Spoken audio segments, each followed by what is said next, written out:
I trusted my best friend until I caught him in bed with my wife. I always thought that my life was a success. I had a wonderful wife Emily and a best friend Mike, who I could trust with everything. Mike and I had been friends since school, and we had been through a lot, from college parties to support in the most difficult moments of life. He was the person I could rely on in any situation, like a brother. And Emily, she was the love of my life. We had been married for 4 years, and I thought we had the perfect marriage. Everything seemed perfect until little things started happening that I didn't pay attention to at first. Mike often visited us. For me, this was natural, because he was almost part of the family. But lately, I began to notice that he began to spend more time with Emily than usual. When I came home from work, they were laughing, discussing some common topics that had not happened before. It embarrassed me a little, but I attributed it to their friendliness. We were all close, weren't we? But a worm of worry began to grow inside me, even though I didn't want to admit to myself that something could go wrong. At first, I tried to convince myself that I was just overthinking it. Mike and Emily had always gotten along well, and I thought it was just the result of their long acquaintance. But then things started happening that I couldn't ignore anymore. One day, I came home earlier than usual. Emily said she had the day off and was going to spend the day at home. As I entered the apartment, I heard them laughing from the living room. The usual, I thought. But when I entered the room, they suddenly fell silent, and the atmosphere instantly changed. Emily looked a little embarrassed, and Mike stood opposite her, as if he was hiding something. It was strange, but again I told myself that nothing was happening. More and more little things began to alarm me. Mike began to come over when we were away, supposedly, on business, and often stayed late at our place when I was not home. Sometimes Emily would make excuses that Mike had come in for coffee or to watch football, but I began to doubt it. It seemed to me that their communication had become too close, and this made me feel uncomfortable. However, the strangest thing was how Emily had changed. She became more distant and often immersed in her phone. When I tried to find out what was wrong, she answered coldly, assuring me that it was just stress from work. I believed her because I didn't want to think the worst. But deep down, I began to feel that something was wrong. My best friend and my wife, the two people closest to me, suddenly began to act as if they had a secret that I was detached from. The suspicions continued to accumulate, and I began to notice little things that I had previously ignored. Emily often found excuses for not being home when I returned from work. Mike kept coming over more often, and the weirdest thing was that his visits began to coincide with the times when Emily would suddenly go out, on business. Something was definitely wrong. One evening, when I came home later than usual, I noticed that Mike and Emily were laughing on the couch again. They quickly fell silent when I walked in, and Emily immediately stood up, saying that she needed to go shower. I tried to act normal, but anxiety was starting to grow inside me. We ate dinner in silence, and I couldn't get the strange looks they were exchanging out of my head. The next day, I decided to check if there was anything on her phone. Emily was always careful with it, but when she left it in the kitchen, I couldn't resist. What I found was a nightmare. Her correspondence with Mike contained messages full of flirtations and even obvious innuendo. They met behind my back, discussing when they could spend time together again. My vision blurred. This was my best friend. My wife. How could they do this to me? I was in shock. I couldn't believe what I was reading. They had both betrayed me, the two people closest to me. I sat there, staring at my phone, unable to move. Everything inside me was boiling: anger, pain, betrayal. How could they do this? How had I not noticed it before? This wasn't just flirting, this was real betrayal, happening under my nose. I knew I couldn't keep quiet any longer. The next day, I took the day off from work, saying that I needed time to sort out personal matters. I had one solution: to find out the truth. I decided to set an ambush, catch them together and put an end to this lie. That day, I told Emily that I would be staying late at work, but in fact, I came home early. When I pulled up to my house, my car was in the parking lot, but Mike was there first. His car was parked a few meters from the house, and I immediately realized that they were inside. My heart was pounding wildly, I felt my anger rising higher and higher. I quietly opened the door and heard laughter. The same laughter that had seemed normal to me before. But now it was unbearable. I carefully walked down the hallway and looked into the bedroom. There they were. Emily and Mike. On the bed. Naked. Making love, not noticing me. That was the moment when the world around me finally collapsed. I could no longer remain silent. What the hell are you doing? My voice cut through the silence like a knife. Their faces changed instantly, from pleasure to horror.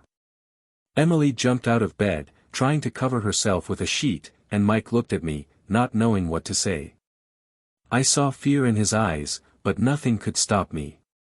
Mike and Emily caught off guard. A moment I will never forget.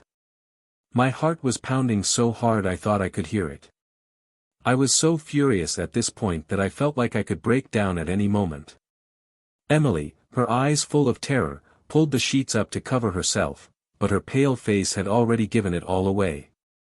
Mike was still sitting on the bed, frozen, as if he didn't know what to do or say. "It's not what you think," Emily began, but her voice was shaking, and I couldn't help but laugh bitterly. "It's not what I think," I repeated, feeling my anger rising. "Are you serious? I can see everything with my own eyes, and you're still trying to lie." I turned to Mike, who hadn't even tried to speak. He was just sitting there, as if he hoped that if he kept quiet, this would all go away. But I couldn't help myself. "You were my best friend, Mike. How could you? How could you betray me like that?" He finally spoke, his voice low and full of shame. "I'm sorry, Jake. It just happened. I didn't mean for it to happen." Those words only made me more furious. "Didn't mean to?" I repeated bitterly. "You didn't mean to.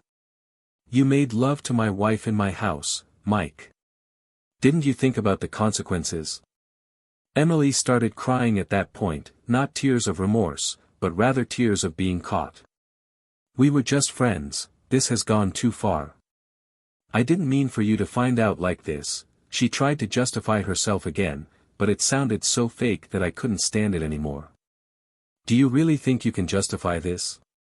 You cheated on me with my best friend. How can you lie so easily to my face?" I asked, feeling pain mixed with anger pierce me. "This is the end, Emily. The end of everything." After these words, there was an oppressive silence. Mike sat with his head down, Emily cried, but I didn't care. I couldn't look at them for another second. Everything that had been between us, friendship, love, trust, now seemed like empty words. I stood in the doorway, looking at the two people who, in one moment, destroyed everything I had in my life. "I don't want to hear any more excuses," I said, looking straight at Mike. "You don't exist to me anymore." My words came out so cold and decisive that I was surprised at how much I wanted to close this chapter of my life. The pain had been boiling inside me, but now it had turned into a cold realization that I had to leave if I wanted to save myself. Emily tried to say something, but I raised my hand, cutting her off. "Don't, Emily. I don't want to hear any more of your lying excuses." I looked at her, and all I saw was the person I no longer knew. How could she do something so cruel, knowing how much I loved her? And how could Mike, my best friend, betray me so easily? "Are you seriously going to leave me because of this?" Emily suddenly asked defiantly, wiping away her tears. I was shocked by her audacity. As if it was something small, insignificant. "We could forget about it, Jake. I made a mistake, but you weren't a perfect husband either." These words made me freeze. She was trying to turn the situation around so that I would be the one to blame. "Not perfect," I repeated, almost incredulous. "You cheated on me with my best friend, Emily. How can you blame me after that?" She turned away, realizing that she couldn't deceive me anymore. I turned to Mike, who was still sitting silently. "You're leaving too," I said calmly. "Never come back to my life again." After I told Mike to leave, I realized that there was no point in me being in this room anymore. Everything that connected me to these people, trust, friendship, love, was destroyed in an instant. I just wanted to leave, to get out of this nightmare as quickly as possible. Without screaming, without making a scene. I was empty, as if there was nothing left inside me. "You know where the door is," I said to Mike without looking at him. He must have realized that he couldn't say anything more. He quickly got dressed and left without even saying goodbye. Our paths had diverged the moment I caught him with Emily. I knew that I would never be able to look at him again without feeling disgust and pain. This man was like a brother to me, and now he had turned into the biggest traitor in my life. Emily, left alone, tried to say something, but I didn't give her a chance. "Emily, I'm leaving," I said, collecting my keys and documents from the nightstand. She rushed to me, grabbing my hand. "Jake, wait. I made a mistake, but we can fix it. Give me a chance." There were tears in her eyes, but I didn't believe her anymore. Her words meant nothing to me now. How could you betray the man you spent so many years with so easily? Fix it? After everything you did? After you lied to my face every day, hiding your relationship with Mike? I was calm, although a storm was raging inside. "You ruined our marriage, Emily. You ruined everything we had." Her face was distorted with pain and anger. She began to blame me. "You were never a perfect husband, Jake. You were immersed in your work, and I felt alone. Mike was there when you didn't care about me." There was no remorse in her voice, only a desire to justify herself. "Don't you dare blame me for your actions," I answered coldly. "You made the decision to cheat. You made this choice. And now you have to live with its consequences." I walked out of the house, slamming the door behind me, leaving her standing there. I felt empty inside, but I knew one thing: I couldn't stay with her anymore. It was the end of our marriage. I left home and all I felt was devastation. I didn't know where to go or what to do. Everything I held dear had collapsed in an instant. I got into my car and just sat there for a few minutes, trying to process what had happened. The streets were empty, as was I. The same questions were spinning in my head: how could this happen? How was I so blind? But there was no answer. That night, I went to my brother's. He was the first person I shared my pain with. At first, I didn't know how to tell him. I was too ashamed to admit that my wife and my best friend had betrayed me. But when I sat down at the table with him and his wife, everything just came out. The words wouldn't stop, as if I wanted to get rid of this weight that was dragging me down. "They cheated on you behind your back. Your best friend." My brother was shocked. His wife looked at me with sympathy, but no one could offer a solution. I myself didn't know what to expect. I was just trying to figure out what to do next. The next day I took a few days off work. I needed time to collect myself. I ignored all of Emily's calls.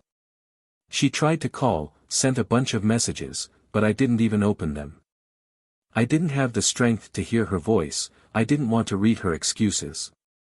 She could blame me for our problems as much as she wanted, but it wouldn't change the fact that she betrayed me. Those days were some of the hardest in my life. Every time I closed my eyes, I saw them together. The thought that I could have prevented this if only I had been more attentive did not leave me. But I knew that this was a road to nowhere. The marriage was destroyed, and there was no turning back. A few days later, when I had recovered a bit, I realized that the next step was inevitable. My marriage to Emily was dead. After everything that had happened, I knew I couldn't look her in the eye anymore, and I certainly couldn't forgive her. I began to consider the possibility of divorce. My brother advised me to contact a lawyer to get advice and find out what needed to be done. It was one of the hardest decisions of my life, but I knew it was the only way forward. I could no longer be a part of this lie and betrayal. Once I contacted a lawyer, I realized that the process would not be easy. The house we shared, the financial issues, all of this needed to be resolved. But in reality, the hardest part was accepting the emotional side of divorce. I really loved Emily. When we got married, I believed that we would be together forever. As it turned out, she did not share my feelings. Emily kept trying to contact me. She left voicemails, said that she missed me, that it was a mistake and she wanted to make it right. But I couldn't believe her words anymore. It hurt too much. Every time I listened to her texts, I could hear her screaming in my head that it was my fault. I knew she hadn't changed, and that she would continue to lie and manipulate. Soon after consulting with a lawyer, I decided to meet Emily in person to discuss the divorce. It was a meeting that I didn't expect to go well, but I wanted to tell her to her face that it was over for us. When I got to her house, she looked tired and depressed. But I didn't feel sorry for her. I just wanted it to be over. "We have to get a divorce, Emily," I said as we sat down at the table. She looked at me, and her eyes filled with tears. "Jake, please. We can fix this.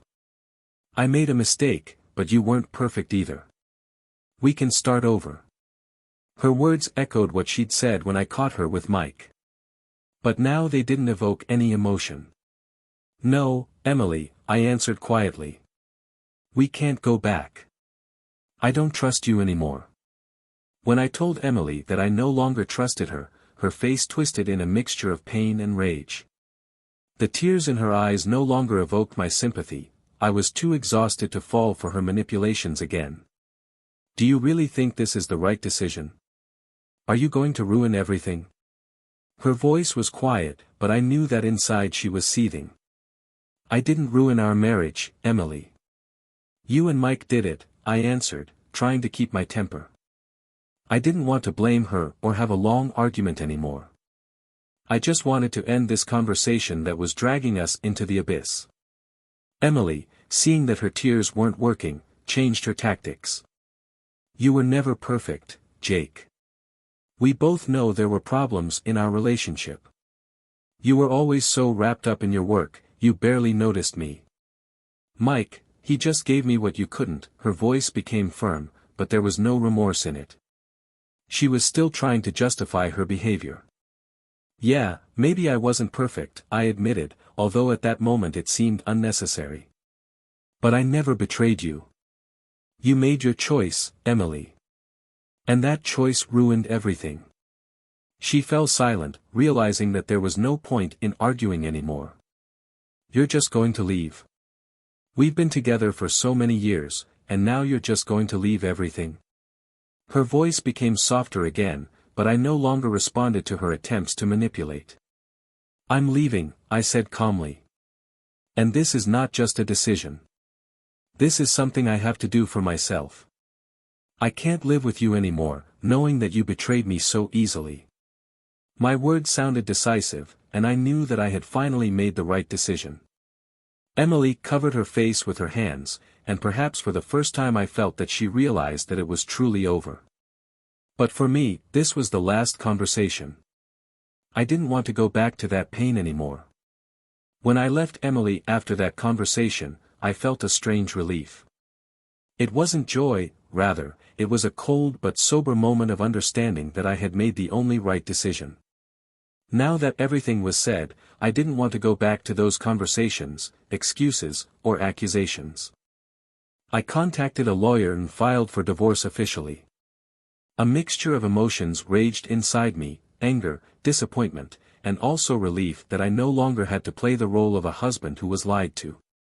My marriage with Emily was nothing, and I was no longer going to save it. Emily tried to resist, first sending messages asking to meet, then threatening that she would not let me get a divorce so easily. But I no longer responded. At that point, I stopped taking her words seriously. She tried to maintain control, but I didn't give her that chance anymore. A few days later, she left me a voicemail. "You don't understand, Jake. You never understood me. I was just lonely. I was looking for comfort because you didn't pay attention to me. If you give up so easily, you'll regret it for the rest of your life." But her words didn't touch me. I simply deleted the message, like all the others. The hardest part was explaining everything to my friends and family. Those who knew Mike were shocked. "He was your best friend," they said. "How could he do this?" I didn't know what to say to them, except to admit that sometimes people are not who you think they are. The divorce process was longer and more difficult than I expected. Emily tried to drag it out, demanded more property, tried to keep the house we lived in. But I was not going to give in. Every step along the way was necessary for me. I could not let her ruin my life any longer. The divorce process dragged on. Emily, as expected, tried to do everything to make my life difficult. She demanded part of our property, said that the house should remain hers, and also tried to make me guilty of all our problems. But I no longer responded to her manipulations. I was ready for this fight.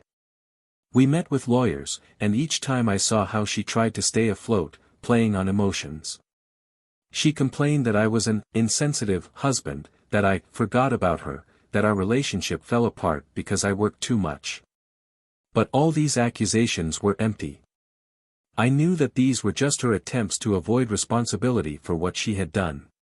My lawyer was experienced and prepared. We presented all the evidence of her infidelity, including the correspondence with Mike, and this played a key role. Emily tried to deny everything that could be proven, but she did not stand a chance. I was no longer afraid of her accusations and threats. It wasn't about us anymore, it was about closing that chapter of my life. Mike, by the way, had completely disappeared. He hadn't even tried to contact me after that day. Deep down, I knew that the moment I walked out of that room, I had severed all ties with him forever. The fact that he was my best friend now seemed like a distant memory. I couldn't forgive him, and I knew I wasn't going to try to contact him again. The divorce process lasted for several months. Emily still tried to negotiate and take more than she was entitled to, but ultimately the court ruled in my favor. I kept the house and her claim to joint finances was minimized. It was a victory, but not the kind that brings joy, it was simply a necessity in order to move on. When the last document was signed, I felt an incredible sense of relief. It was finally over. I was free. After the divorce was finalized, the feeling of relief I had been waiting for so long came over me. Everything connected with Emily and Mike was in the past. I was free of their lies and betrayal, but that didn't mean everything was any easier. Along with the relief came the realization that I was starting my life over. The house Emily and I had lived in now felt empty and alien. Every room was a reminder of our past, and even though I had won the case in court, it was unbearable to stay there. I made the decision to sell it. It was the final step to finally leaving everything behind and starting a new chapter. At work, I tried to distract myself by immersing myself in things and trying to get my life back on track. My friends supported me as best they could, but I still felt empty inside. It was hard to trust people again, knowing that those you trusted the most could betray you so easily. One evening, I sat down at the computer and reviewed everything that had happened over the past months. I read the correspondence with the lawyer, reviewed the divorce papers, and suddenly all my emotions came flooding back. It was like a release of everything that I had been holding in for a long time. I felt how anger, resentment, and pain finally let go of me. I could look at it from the outside, as an already completed part of my life. Now I had time for myself. I started playing sports, seeing more friends, regaining what I had once lost in the process of this toxic marriage. I realized that for too long I had allowed Emily to control my life, my emotions, and my happiness. But now I had an opportunity to move forward.